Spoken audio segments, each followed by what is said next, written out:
என்னில் தராதிருந்தா நான் அன்றோ அழிந்திருப்பே. என் தேவா என் ராஜா உம் கிருபை போதுமே. தட்டு தடுமாறி நான் தள்ளாடி நடந்தே, என்னை தொட்டு தூக்கிவிட நீர் ஓடோடி வந்தே. தட்டு தடுமாறி நான் தள்ளாடி நடந்தே, என்னை தொட்டு தூக்கிவிட நீர் ஓடோடி வந்தே. சொத்தோ சுகமோ தேவையில்லை, சொந்தம் பந்தம் நாடவில்லை.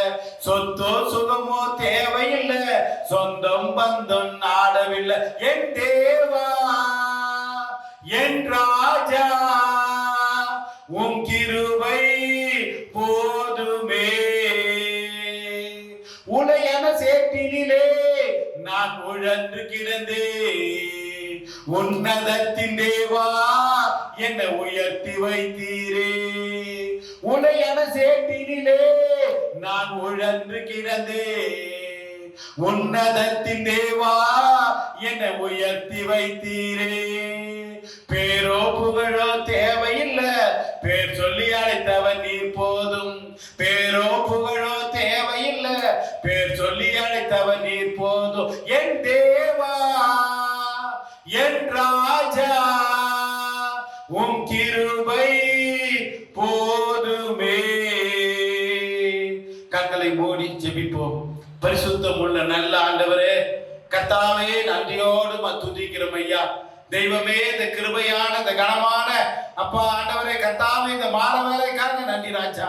இந்த நாளில் எங்களோட கூட நீ பேசு சாமி, இயேசுவின் நாமத்தில் பிதாவே, ஆமென். கர்த்தருடைய பரிசுத்த நாமத்துக்கு ஸ்தோத்திரம் உண்டாவதாக.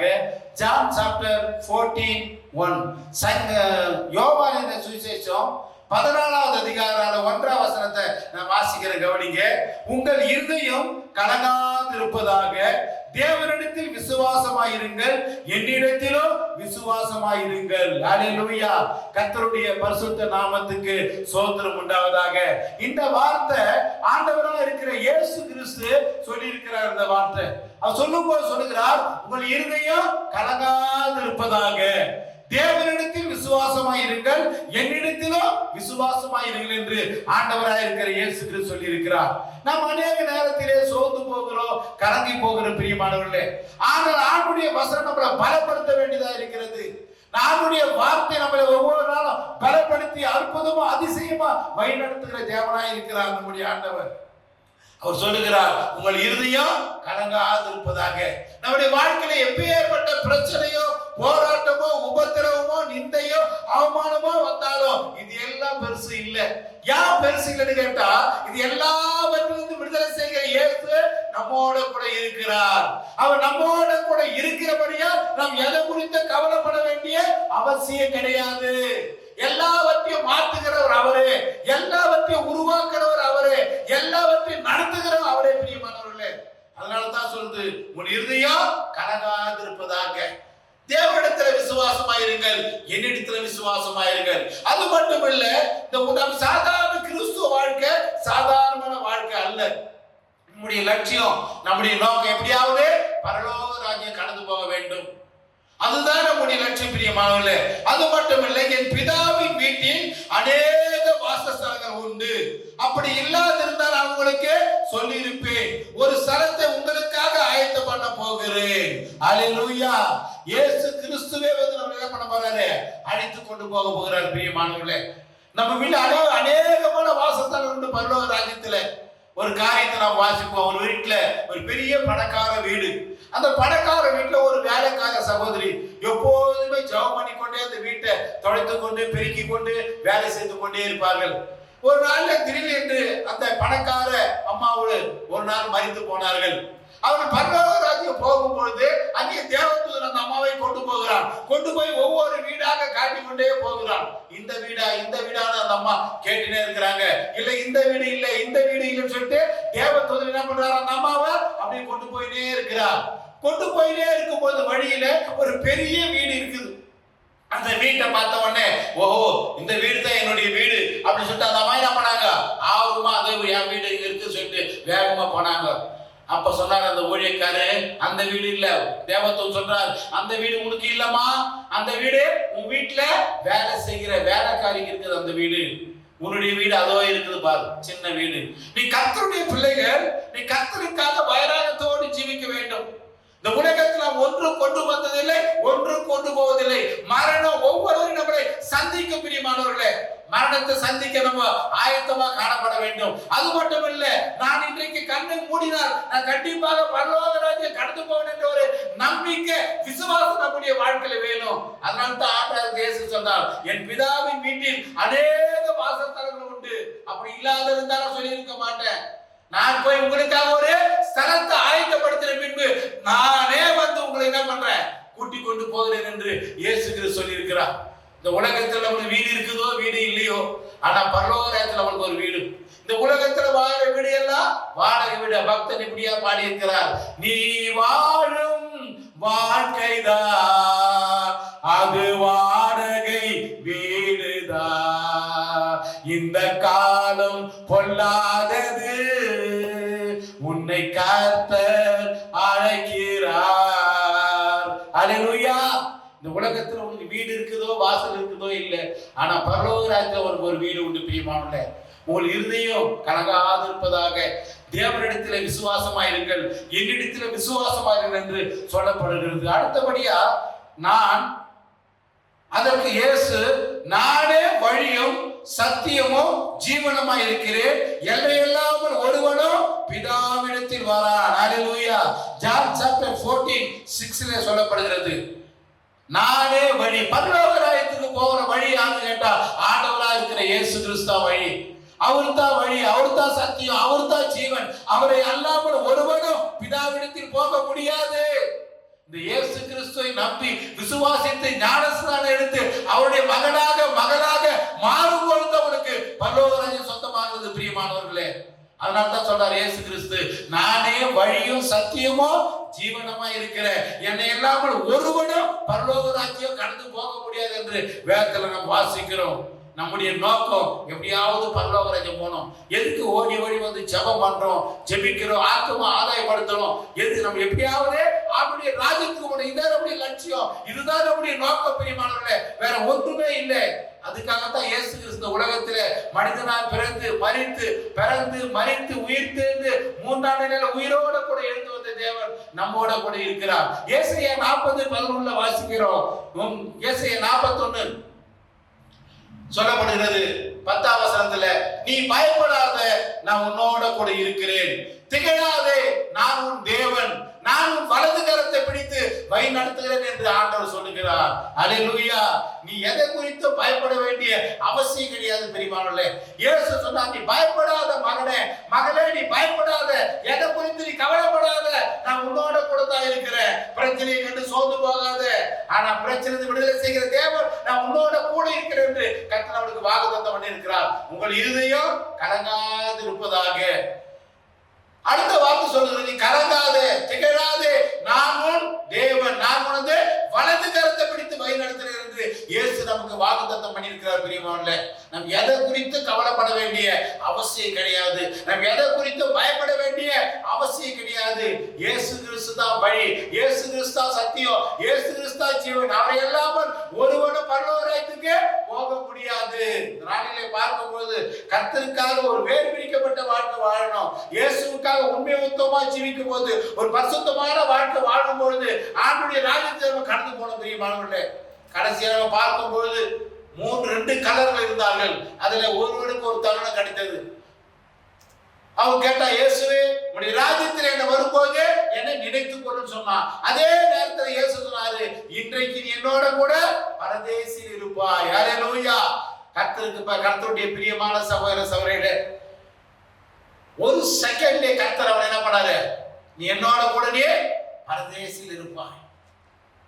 நீ கர்த்தருக்கு ஆயத்தப்பட்ட பிள்ளைகள், கர்த்தருக்கு பிரியமான நடக்கிற பிள்ளைகள், கர்த்தருடைய ராஜ்யத்தில் நம்மளால நம்ப முடியும், போக முடியும் பிரியமானவர்களே.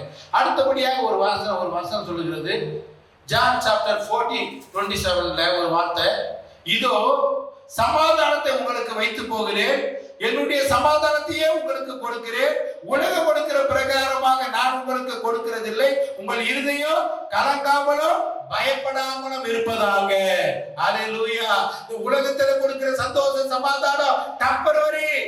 ஆனால் ஆண்டவர் கொடுக்கிற சந்தோஷ சமாதானம் நிம்மதி எப்பொழுதுமே என்ன பண்றது? சந்தோஷ சமாதானத்தோடு வாழலாம் பிரியமானவர்களே. உலகம் கொடுக்கிறது டெம்பரரி, ஆண்டவர் கொடுக்கிறது எப்பவுமே பரமண்ட நித்தியமா இருக்க வேண்டிய சந்தோஷத்தை சமாதானத்தை கொடுக்கிறார். இந்த சந்தோஷ சமாதானத்துக்காக ஜனங்கள் ஆந்தாங்கே ஓடுகிறார்கள், ஒடியாடுகிறார்கள், குடிக்கிறார்கள், பாவ காரியங்களை ஈடுபடுகிறார்கள். அவருடைய வாழ்க்கை நிம்மதி இல்லை, சந்தோஷம் இல்லை, சமாதானத்தில் அடையாளம் ஓடிக்கொண்டிருக்காரு பிரியமானவர்களே. இயேசு கிறிஸ்து சொன்னார், இதோ என்னுடைய சந்தோஷ சமாதானத்தை உங்களுக்கு கொடுக்கிறேன். அது உலகம் கொடுக்கிற பிரகாரமாக அல்ல. உலகம் கொடுக்கிறது டெம்பரரி, இயேசு கொடுக்கிறது பரமண்டான சந்தோஷ சமாதானம் பிரியமானவர்களே. இயேசு கொடுக்கிற சந்தோஷ சமாதானம் வேண்டுமா? இயேசுக்காக நீ ஜீவிக்கும் பொழுது, இந்த உலகத்தில் இயேசுக்காக வாழும் பொழுது நீ சந்தோஷத்தோடு சமாதானத்தோடு நிம்மதியோடு வாழ்வு பிரியமானவர்களே. கண்ணை ஒரு நாளிலே பார்க்கும் பொழுது ஒரு தகப்பனுக்கு 2 பிள்ளைகள். ஒருத்த ஆண்டவரை ஏத்துக்கிட்டான், ஒருத்த ஆண்டவரை ஏத்துக்கல. பல முறை தகப்பனர் சொல்லி அவன் என்ன பண்ணல, ஏத்துக்கல. கடைசியா என்னாச்சுன்னு கேட்டா, சாவர மறிக்கிற தருவாயில வந்தார் அப்பா. பெரிய ஆண்டவரை ஏற்றுக்கொண்ட பையனை பார்த்துனார், டாடா பாய் சி யூ அப்படின்னு சொன்னார். இன்னொரு பையனை பார்த்து கூப்பிட்டார், அவனை டாட்டான்னு சொன்னாரு கண்டி, அவனை பார்த்து சி யூ அப்படின்னு சொல்லு. யானு கேட்டா, அவன் இயேசு கிறிஸ்துவை ஏற்றுக்கொள்ளல. அவன் இயேசு கிறிஸ்து ஏற்றுக்கொள்ள அப்படியால அவனுடைய ஆண்டவருடைய ராஜ்யத்துக்கு வரமாட்டான். ஆனா இப்போ ஆண்டவரை ஏற்றுக்கொண்டு பார்த்து தகப்பன சொல்றாரு, டாடா பாய் சி யூ அப்படின்னு அவனை பாக்குறேன் அப்படின்னு முதல்ல சொல்றாரு. ஆனா ரெண்டாவது இயேசு ஏற்றுக்கொள்ளாத பார்த்து சீயுன்னு ஒரு வார்த்தை சொல்லல, டாட்டான்னு மட்டும் தான் சொன்னாரு, சீயுன்னு சொல்லல. காரணம் என்னன்னு கேட்டா, ஆண்டவரை ஏற்றுக்கொண்டு நம்பி இருக்கிற பிள்ளைகள் மட்டும்தான் ஆண்டவருடைய ராஜ்யத்துக்கு போக முடியும். ஜான் சாப்டர் 1:12 சொல்லுது, என் நாமத்தினால என்னை ஏற்றுக்கொண்டவர்கள் எத்தனை பேர்களோ அத்தனை பேர்களுக்கு நானே பிள்ளைகளாகும்படி அதிகாரத்தை கொடுத்து சொன்னார் இயேசு. அவரை ஏற்றுக்கொள்ளும் பொழுது அவருடைய மகனாக மாறும் பிரியமானவர்களே. அவரை நம்பும் பொழுது, அவரை ஜீவிக்கும் பொழுது நம்ம என்ன பண்றோம்? அவருடைய ராஜ்யத்திற்கு பங்காளிகளாக நாம் மாறுகிறோம். வேதத்துல வாசிக்கிறோம், உங்கள் இருதயம் கலங்காதிருப்பதாக, தேவனிடத்தில் விசுவாசமாயிருங்கள், என்னிடத்திலே விசுவாசமாயிருங்கள் என்று ஆண்டவராக இருக்கிற இயேசு கிறிஸ்து சொல்லி இருக்கிறார். நம்முடைய விசுவாசம் நம்பிக்கை இயேசு மேல இருக்கணும் பிரியமானவர்களே. உலகத்துடைய பொருள் மேல இல்ல, அனித்தியமான பொருள் மேல இல்ல, நித்தியமான தேவன் மேல நம்ம என்ன பண்றோம்? பத்துதலாய் காணப்பட வேண்டும். உலக காரியங்களுக்கு வேறு பிரிக்கப்பட்டவர்களா காணப்பட வேண்டும். உலகத்துடைய ஆசை வாசங்களுக்கு இச்சைகளுக்கு நம்ம விலகி ஓடுவர்களா காணப்பட வேண்டும் பிரியமானவர்களே. இயேசு கிறிஸ்து சொன்னாரு, உங்கள் இருதயம் கலங்காதிருப்பதாக, தேவனிடத்தில் விசுவாசமாயிருங்கள், என்னிடத்தில் விசுவாசமாயிருங்கள் சொன்னார். அது மட்டும் இல்ல, நானே என்ன பண்ற போல கூட்டி கொண்டு செல்கிறேன் சொல்லி இருக்கிறார்.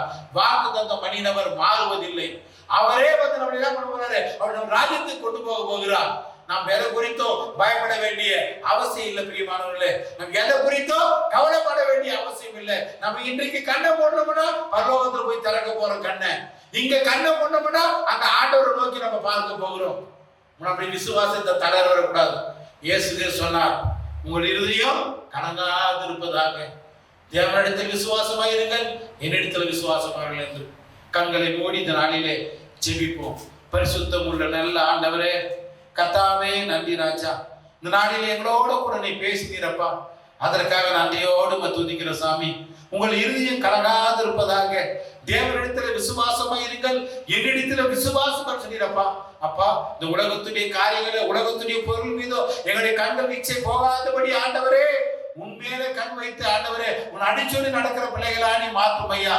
ஆண்டவரே, இந்த பூலோகத்தில் கண்ணை மூடினாலும் உங்களுடைய ராஜ்யத்தில் கண்ணை திறப்போம் என்பது நிச்சயமா இருக்கிறது ஆண்டவரே. கர்த்தாவே இயேசுவே, ஒவ்வொரு நாள் அப்பா அந்த கேட்ட செய்திக்காக நன்றி ஆண்டவரே. இதை கேட்டுக்கொண்டிருக்கிற ஒவ்வொரு பிள்ளைகளையும் ஆண்டவரே நீர் ஆசீர்வதிக்கும்படியா ஜெபிக்கிறோம். என்ன வந்தாலும் எது வந்தாலும் இயேசுவுக்காக ஜீவிக்கிற பிள்ளைகளாக கர்த்தர் நீர் மாற்றும்படியா ஜெபிக்கிறோம். இன்றைக்கு நான் மறித்ததனால் நான் இரண்டாவது ஆண்டுடைய ராஜ்யத்துக்கு கடந்து போகிற ஒரு நிச்சயத்தை ஒவ்வொருடைய வாழ்க்கையில நீ கட்டண முடியாது ஜெபிக்கிற சாமி. அதற்காகத்தான் ஆண்டவரே ஓடி ஓடி நாங்கள் ஆராதிக்கிறோம், ஜெபிக்கிறோம், உடைய ஊழியத்தை செய்கிறோம் ஐயா. அப்பா, எப்படியாவது உடைய பரலோக ராஜ்யத்துக்கு நாங்கள் வர வேண்டும் ஆண்டவரே. கர்த்தாவே இயேசுப்பா, கர்த்தாவே அதற்காகத்தான் நாங்கள் ஓடி ஓடி ஆண்டவருடைய ஊழியத்தை செய்கிறபடியா நன்றி கர்த்தாவே. இந்த நாளில் அப்பா கேட்ட ஒவ்வொரு இருதயங்கள்ல கர்த்தனை கிரியை செய்யும்படியா செபிக்கிறோம் அப்பா. ஆண்டவரே ஒவ்வொரு மக்களின் ஆசீர்வதியும் மற்ற விசேஷமா இந்த விஷன் 2000 ஆண்டவரே பாஸ்டர் ஃபெலோஷிப்புக்காக விசேஷமா நாங்கள் ஜெபிக்கிறோம் சாமி. ஆண்டவரை நடத்தி கொண்டிருக்கிற அருமையான ஊழியக்காரர் சந்தன்ராஜ் பாஸ்டர் ஐயாவுக்காக, அவருடைய குடும்பத்துக்காக, மற்ற சபைக்காரர் எல்லா ஊழியக்காரர்களுக்காக ஜெபிக்கிறோம் ஐயா. விசேஷமா இந்த பாஸ்டர் ஃபெலோஷிப் அணியில் ஆசீர்வதிக்கும்படியா ஜெபிக்கிறோம். இன்னும் திரளான பாஸ்டர்மார்களை கொண்டு வரோம். உன் நாம மகிமைக்காக வல்லமையை எடுத்து நீ பயன்படுத்தி கொண்டிருக்கிறபடியா நன்றி. கோடி சோத்திரம். இயேசுவின் நாமத்தில் ஜெபிக்கிறோம் ஜீவனுள்ள நல்ல பிதாவே, ஆமென். அல்லேலூயா, அல்லேலூயா.